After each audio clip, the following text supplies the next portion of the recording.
Jorge, se o eleitor chegar na sessão e não perceber o nome dele na lista de eleitores cadastrados, o que ele pode fazer? O que deve ser feito? Olha só, imediatamente, eu vou divulgar agora os telefones do cartório, ele tem de entrar em contato com o cartório. Por quê?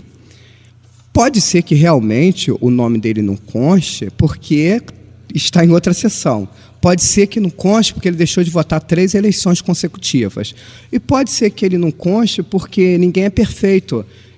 Nós fazemos o óbito do município, fazemos outros documentos e pode, por equívoco, de repente, ele ter sido excluído do sistema. Isso é normal. Aconteceu isso, liga para o telefone 2789-1193, 2789-1151, informe ao cartório eleitoral essa situação, que o cartório vai entrar no sistema e vai justamente esclarecer toda dúvida para você. Por isso que nós deixamos esse link aberto, porque às vezes a pessoa ela tem dúvida, não sabe onde vota. Aí a eleição já é cumprida, ela enfrenta aquela fila e chega na hora e fala assim, poxa, seu nome não está aqui. Então, se ele já sair de casa sabendo onde ele vai votar, na sessão que ele vai votar, nós reduziremos em muito esses problemas. Jorge, o Natanael de Boiânia diz o seguinte, que operou a vista e não está enxergando bem. Alguém pode entrar com ele para votar? Olha só, nós temos 2 saídas. A primeira, que a urna é uma novidade, a urna eletrônica hoje, ela vem habilitada com sistema de áudio. Ou seja, o eleitor que tem dificuldade com a visão e quiser utilizar o sistema de auxílio da urna com fone que vai auxiliar, basta falar isso para o presidente da mesa. Então, eu vou dar um recado para o presidente. No terminal do eleitor, o presidente digita 8888 e habilita o áudio. Então, essa é a primeira saída. A segunda saída, sem dúvida nenhuma, a justiça não vai cercear a companhia dele de uma pessoa de confiança.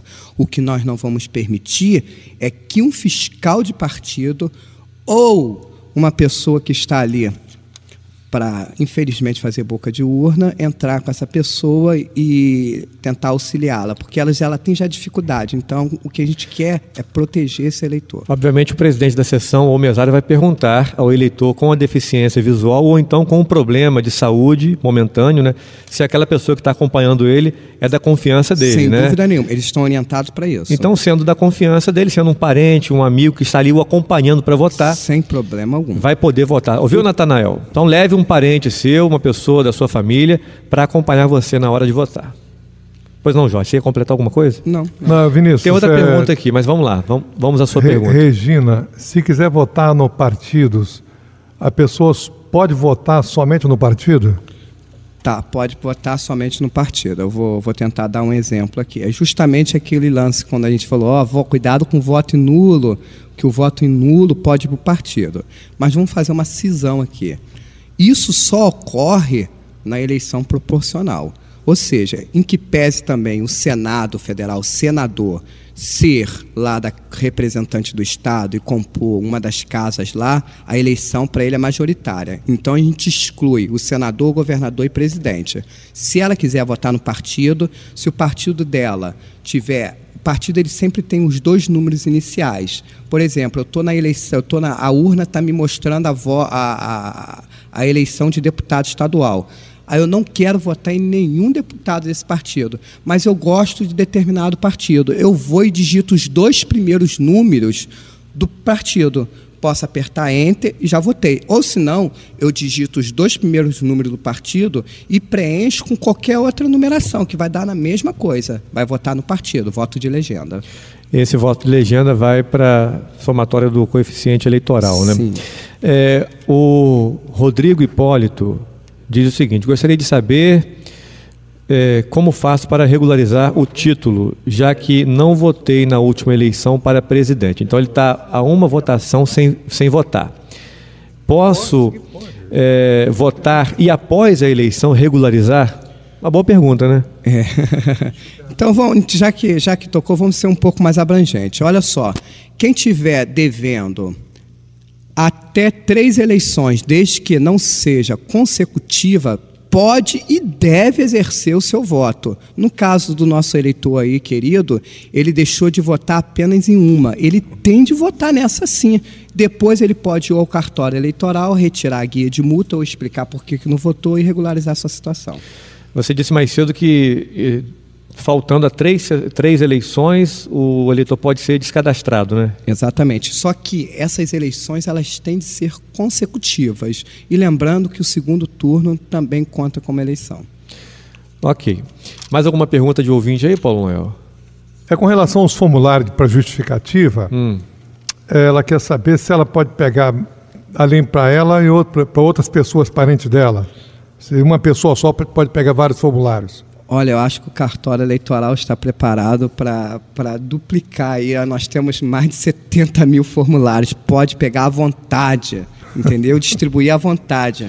Transporte de eleitor no dia da eleição, pode? Então, isso aí é uma questão delicada e nós vamos ter que nos debruçar sobre essa situação.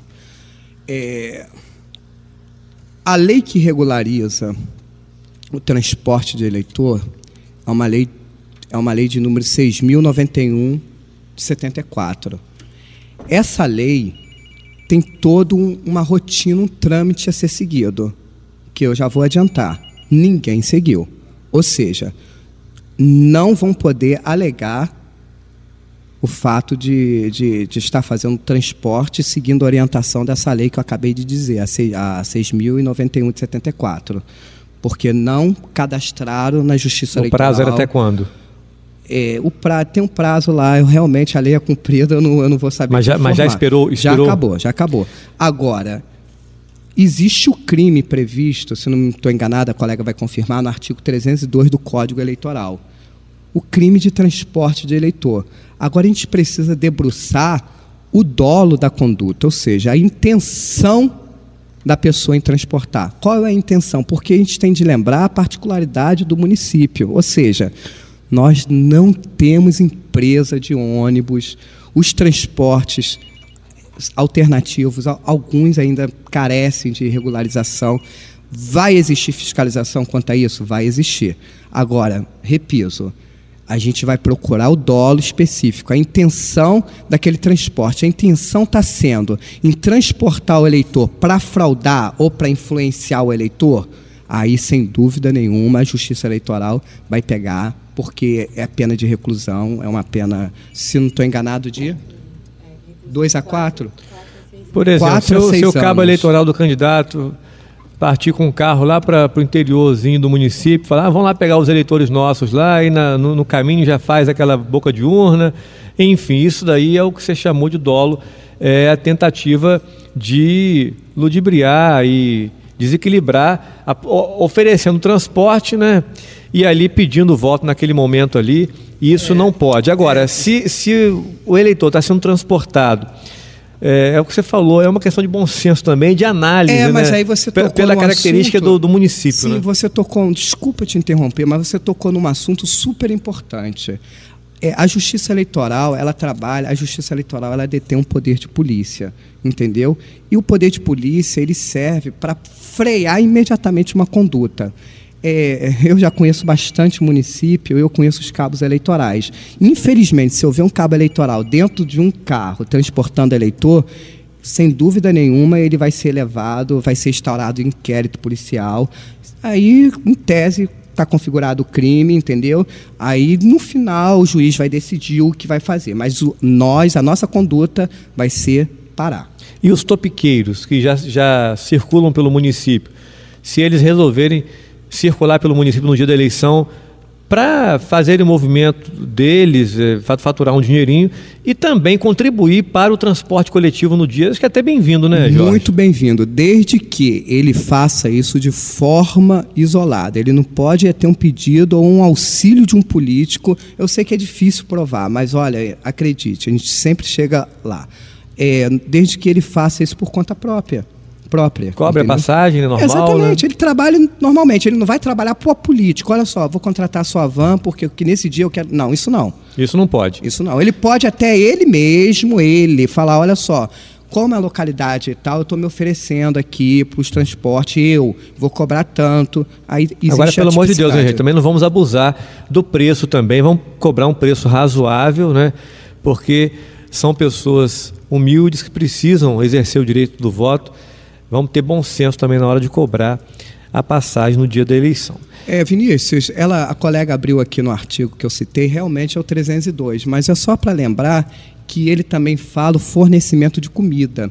Isso também é proibido no dia da eleição, entendeu? E tem uma pena alta, que a pena é de 4 a 6 anos e é reclusão.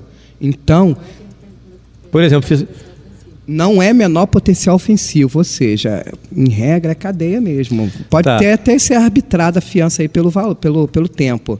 Agora, repiso, para próximas eleições, o partido político é uma coisa até super interessante essa lei, em que pese ela ser antiga.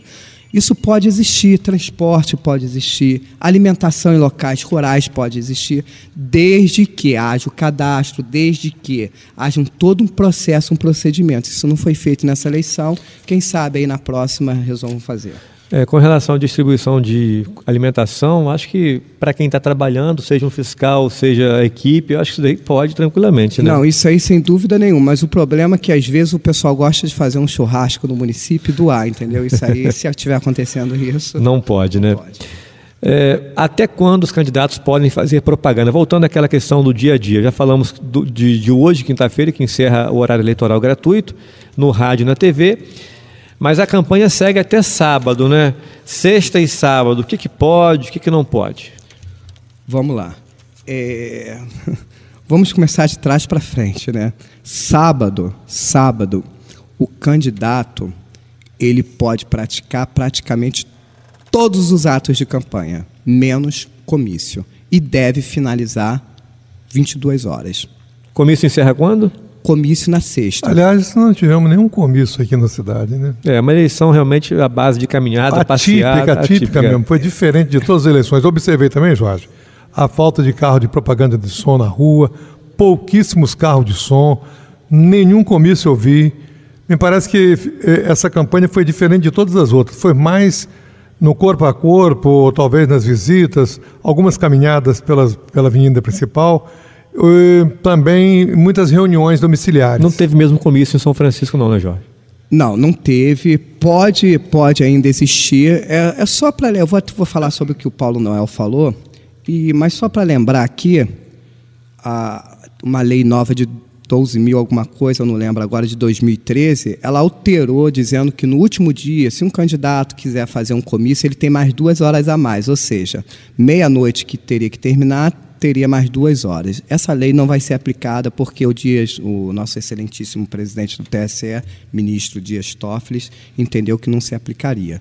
Aí o Paulo Noel estava falando sobre carro de som e alguns eventos que acostumam ocorrer no município e que causam transtorno. Nós conversamos com alguns principais comitês e os partidos aqui e explicamos a eles o que poderia e o que não poderia. Eles praticamente aí 80% respeitaram.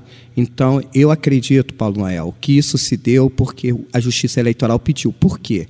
É melhor você fazer uma propaganda correta do que você ter seu carro apreendido, do que você ter ganhar uma multa de 2 a 5 mil reais, se eu não estou enganado. Então, é muito melhor, e o pessoal de São Francisco tem percebido isso, que a Justiça Eleitoral é efetiva aqui no município, é muito melhor andar correto, fazer uma propaganda correta, a ter que arriscar e cair numa multa ou até mesmo ficar inelegível. Por outro lado, essa poluição sonora, ela incomoda o comércio, incomoda a população. Eu acho que o candidato está sendo inteligente em perceber que esse tipo de propaganda, isso já era, rapaz. Sair com aquele som alto aí. E hoje em dia, com as novas tecnologias, né, as propagandas na internet, por exemplo, na internet, até quando pode veicular propaganda de candidato? Pois é, isso é uma questão que nós estamos debruçando aí, o tribunal. Na verdade, o que ocorre é assim, o TSE decide, o regional passa para a gente e a gente passa para o juiz